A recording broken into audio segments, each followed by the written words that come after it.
السلام علیکم، کیسے ہیں بھائیو؟ آپ خیریت سے ہیں؟ ٹھیک ہیں؟ الحمدللہ عمرہ کر لیا ہے اور کعبۃ اللہ میں ہم موجود ہیں۔ تو کعبۃ اللہ کے بارے میں کچھ چیزیں آپ کو بتانا چاہوں گا، اور ابھی ہم نے انشاءاللہ حج بھی کرنا ہے۔ تو یہ جو چیز ہے یہ بڑی ہی قربانیوں کی ایک لازوال داستان اس کے پیچھے ہے۔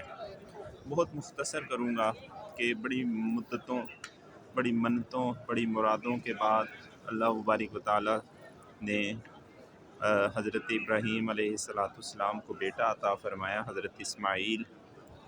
اور وہ جب بیٹا چلنے پھرنے کے قابل ہوا تو فرمایا کہ اس بیٹے کو میری راہ میں ذبح فرما دیں۔ خواب آئی بار بار۔ تو دیکھیں وہ بچہ سامنے ہے، پیغمبر نے اللہ کا حکم بجا لایا، بیابان میں ایک وقت میں بچے کو چھوڑا بھی، اور پھر صفا مروہ کے درمیان مائی ہاجرہ دوڑی۔ تو اللہ تعالیٰ نے اس ادا کو بھی عمرہ و حج کا جو ایک ذریعہ تھا بنا دیا۔ اور پھر بڑی مدتوں کے بعد پھر حضرت ابراہیم علیہ السلام تشریف لائے، جہاں بیابان جنگل میں حضرت اسماعیل علیہ السلام کو انہوں نے چھوڑا تھا۔ تو وہاں پوچھنے لگے کہ میرا بیٹا اسماعیل یہاں ہوتا تھا، کدھر ہے؟ لوگوں نے کہا وہ جنگل میں لکڑیاں کاٹنے گئے ہیں۔ فرمایا میری بیوی، میری زوجہ مائی ہاجرہ کدھر ہیں؟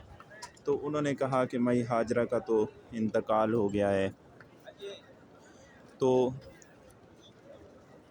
دونوں باپ بیٹا لپٹ کر آپس میں روئے، اور بڑا دردناک منظر تھا۔ اور فرمایا بیٹا مجھے اللہ نے حکم دیا ہے اپنا گھر تعمیر کرنے کے لیے۔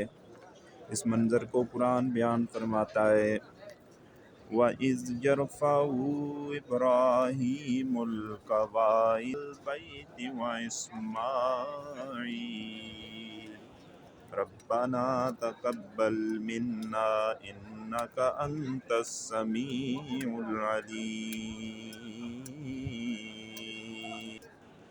جب حضرت ابراہیم علیہ السلام کعبۃ اللہ کی دیواریں تعمیر فرما رہے تھے، حضرت اسماعیل علیہ السلام حدیث میں آتا ہے کہ اینٹیں پکڑا رہے تھے، تو بار بار اللہ نے اس منظر کو بیان فرمایا کہ وَإِذْ يَرْفَعُ إِبْرَاهِيمُ الْقَوَاعِدَ مِنَ الْبَيْتِ وَإِسْمَاعِيلُ، اور وہ بار بار دعائیں کر رہے تھے، ربنا تقبل منا انک انت السمیع العلیم۔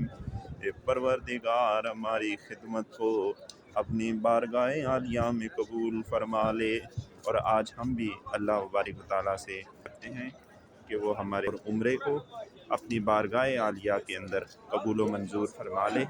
تو یہ جو حج ہے اس کے پیچھے انتہائی زبردست قسم کی جو قربانیاں ہیں وہ کار فرما ہیں۔ تو دعا ہے کہ اللہ تعالیٰ ہماری بھی ان قربانیوں کو اپنی بارگاہ عالیہ کے اندر قبول و منظور فرما لے۔ وآخر دعوانا الحمدللہ رب العالمین۔